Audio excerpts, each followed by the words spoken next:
Өңірде 500-ге жуық адам бауыр трансплантациясына мұқтаж. Жыл өткен сайын бұл дерт асқынып барады. Сондықтан дүниежүзілік денсаулық сақтау ұйымының мамандары дабыл қағуға мәжбүр.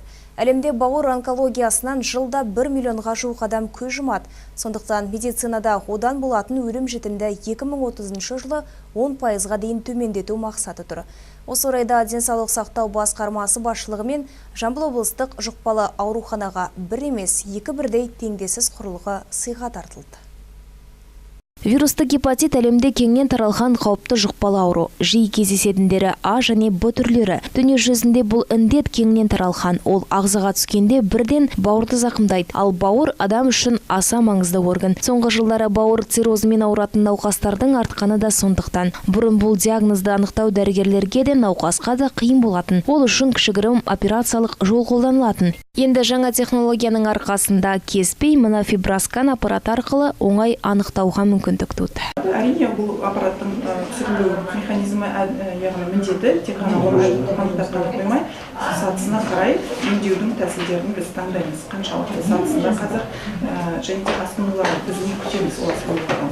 Біз алдын ала профилактикалық шараларын жүргізуге соған сай деп бастаймыз. Құрылғы облыстық денсаулық сақтау басқармасының қаражатына сатып алынған. Күллі ТМД елдерінде теңдесі жоқ. Енді Жамбыл облыстық жұқпалы аурулар ауруханасында қолжетімді. Науқастар үшін бұл аппарат арқылы диагноз анықтау тегін. Одан бөлек тағы да ПТР деп аталатын тағы бір озық технологиямен жабдықталды. Құрылғы бір мезетте 40-қа жуық сараптама жасауға мүмкіндік береді. Преимущество этого аппарата состоит в том, что он работает полностью. Бұл құрылғының бір ерекшелігі адам қатыспайды. Аппарат барлығын автоматты түрде өзі істейді. Бір рет сараптамаға қан тапсырсаңыз болды. 96 түрлі вирусқа нәтиже шығаруға болады. Ал бір мезетте 36 ауру түрін айқындай алады. Бұндай технология біздің өңірде алғаш рет іске қосылды. Күллі Қазақстанда теңдесі жоқ. Бауыр дертін неғұрлым ерте анықтаса, соғұрлым тезірек емдеп жазуға мүмкіндік бар. Сондықтан келесі аптада бұл орталық тағы бір аппаратпен толығады. УЗИ құрал жабдығын алайындап жатырмыз. Ол